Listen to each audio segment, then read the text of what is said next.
ഗൂഗിളിൻ്റെ G board നമ്മൾ type ചെയ്യാനും മറ്റുമായി ഉപയോഗിക്കുന്ന കൂട്ടുകാർക്ക് ഉപകാരപ്രദമായിട്ടുള്ള രണ്ട് ഫീച്ചറുകൾ പറഞ്ഞുതരാം. വോയിസ് ടൈപ്പിംഗ്, നമ്മൾ സംസാരിക്കുന്നത് ഗൂഗിൾ നമുക്ക് എഴുതി തരുന്നൊരു പരിപാടിയുണ്ട്. അതിനായി നമ്മൾ എന്തെങ്കിലും നമ്മുടെ വാട്സാപ്പിലാണ് പോകുന്നത് വയ്ക്കുക.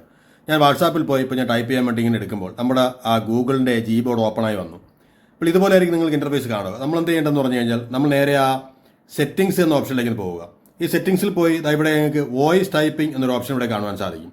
നമ്മൾ നേരെ ആ വോയിസ് ടൈപ്പിംഗിലേക്ക് ഒന്ന് ക്ലിക്ക് ചെയ്ത് കൊടുക്കുക. ഈ വോയിസ് ടൈപ്പിംഗിൽ ക്ലിക്ക് ചെയ്യുമ്പോൾ ഇവിടെ യൂസ് വോയിസ് ടൈപ്പിംഗ് എന്നുള്ളത് നിങ്ങൾ ഓൺ ചെയ്യണം. ഇത്രയും ഓൺ ചെയ്ത് വെച്ചതിന് ശേഷം നേരെ നമ്മൾ പുറകിലേക്ക് വന്ന് നേരെ നമ്മളിനി പോകേണ്ടതെന്ന് പറയുന്നത് നമ്മളുടെ ഗൂഗിളിൻ്റെ ആ ഒരു കീബോർഡിൽ ഏറ്റവും മുകളിൽ ഇവിടെയായി നിങ്ങൾ കാണാം ഒരു വോയിസ് ടൈപ്പിങ്ങിൻ്റെ എംബ്ലം വന്നിരിക്കുന്നത്. അപ്പോൾ ഇത് വന്നു കഴിഞ്ഞാൽ നമുക്ക് ഇതിൽ നിന്നും നമ്മൾ പറയുന്നത് ഇത് ടൈപ്പ് ചെയ്ത് തരും. ഞാനിപ്പോൾ ഇംഗ്ലീഷിലാണ് കിടക്കുന്നത്. ഇതിന് ഞാൻ മലയാളത്തിലേക്ക് ഒന്ന് മാറ്റുക. ഞാൻ രണ്ട് ലാംഗ്വേജ് സെലക്ട് ചെയ്തിട്ടുണ്ട്. ഞാനപ്പോൾ മലയാളത്തിലേക്ക് ഒന്ന് മാറ്റുകയാണ്.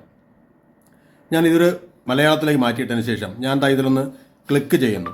ഇപ്പോൾ ഞാൻ പറയുന്നത് ഇവിടെ എഴുതി വരുന്നത് നിങ്ങൾക്ക് കാണുവാൻ സാധിക്കും. അപ്പോൾ ഇതുപോലെ നമുക്ക് നമ്മുടെ സുഹൃത്തുക്കൾക്ക് പെട്ടെന്ന് തന്നെ മലയാളത്തിൽ ടൈപ്പ് ചെയ്ത് എഴുതി അയക്കുന്നതിനായി സാധിക്കുന്നതാണ്. അപ്പോൾ ഇത് നമ്മൾ സെൻഡ് കൊടുത്തു കഴിഞ്ഞാൽ നേരിട്ട് അവിടെ നിന്ന് വാട്സാപ്പിലോ ഫേസ്ബുക്കിലോ നിങ്ങൾക്ക് എവിടെയാണോ മലയാളം ടൈപ്പ് ചെയ്യേണ്ടത്, അല്ലെങ്കിൽ ഇംഗ്ലീഷ് ആണെങ്കിൽ ഇംഗ്ലീഷിലേക്ക് മാറ്റിയിടുക. തുടർന്ന് നമ്മൾ ഇവിടെയായി hi friends, how are you. ഇപ്പോൾ നിങ്ങൾ പറഞ്ഞ കാര്യം അവിടെ ഇംഗ്ലീഷിൽ ഇവിടെ ടൈപ്പ് ചെയ്ത് തരും.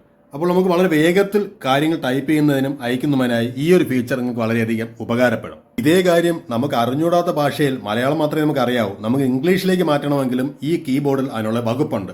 അത് നമ്മൾ ചെയ്യാനായി നമ്മൾ എന്ത് ചെയ്യേണ്ടത്, ഇതിൻ്റെ ട്രാൻസ്ലേറ്റ് എന്ന് പറയുന്ന ഇവിടെയായി കാണുന്ന ഈ ഒരു ഓപ്ഷനിലേക്ക് നിങ്ങളൊന്ന് ക്ലിക്ക് ചെയ്യണം. ഈ ഒരു ട്രാൻസ്ലേറ്റ് എന്നുള്ള ഈ ഒരു ഓപ്ഷൻ ഇവിടെ ഉണ്ടാവും.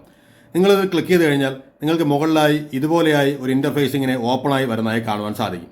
അപ്പോൾ ഈ ഒരു ഇൻ്റർഫേസിൽ വന്നതിന് ശേഷം നിങ്ങൾക്ക് ആവശ്യമായ ലാംഗ്വേജ്, നിങ്ങൾ ഏത് ലാംഗ്വേജ് ആണോ പറയാൻ ഉദ്ദേശിക്കുന്നത് അതിലേക്ക് നിങ്ങളിതിനെ മാറ്റിയിടുക. ഞാനിപ്പോൾ മലയാളത്തിൽ നിന്നും ഇംഗ്ലീഷിലേക്കാണ് വിവർത്തനം ചെയ്യാൻ വേണ്ടി ഉദ്ദേശിക്കുന്നത്. എനിക്കറിയാവുന്നത് മലയാളമാണ്, എനിക്കത് വേണ്ടത് ഇംഗ്ലീഷിലേക്കാണ്. നിങ്ങൾക്കിനി അത് ഹിന്ദിയിലേക്കാണെങ്കിൽ ഹിന്ദി ആക്കാം, നിങ്ങൾക്ക് ഹിന്ദി ആണെങ്കിൽ ഇംഗ്ലീഷിലേക്കാക്കാം. ഏത് വേണമെന്ന് വെച്ചാൽ നിങ്ങൾക്ക് രണ്ട് സ്ഥലത്തായി സെലക്ട് ചെയ്യാം.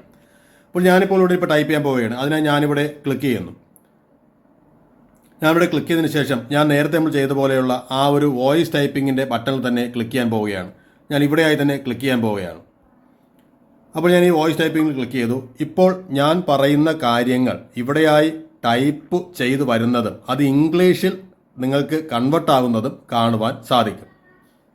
തുടർന്ന് ഇത്തരത്തിൽ വരുന്ന കാര്യങ്ങൾ നിങ്ങളുടെ സുഹൃത്തുക്കൾക്കായി സെൻഡ് ചെയ്ത് കൊടുക്കുക. അപ്പോൾ ചെറിയ ചെറിയ കാര്യങ്ങൾ വലിയ ഇംഗ്ലീഷിലാക്കി അയക്കുന്നതിനും ഇതിൽ കൂടി നമുക്ക് സാധിക്കുന്നതാണ്.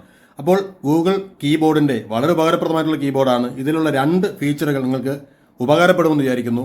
ഉപകാരപ്പെട്ടിട്ടുണ്ടെങ്കിൽ ചാനൽ സബ്സ്ക്രൈബ് ചെയ്യുക. നിങ്ങളുടെ മറ്റുള്ള കൂട്ടുകാർക്കും ഒരു ചെറിയൊരു അറിവൊന്ന് ഷെയർ ചെയ്യുക. മറ്റൊരു വീഡിയോ നമുക്ക് വീണ്ടും കാണാം. നമസ്കാരം.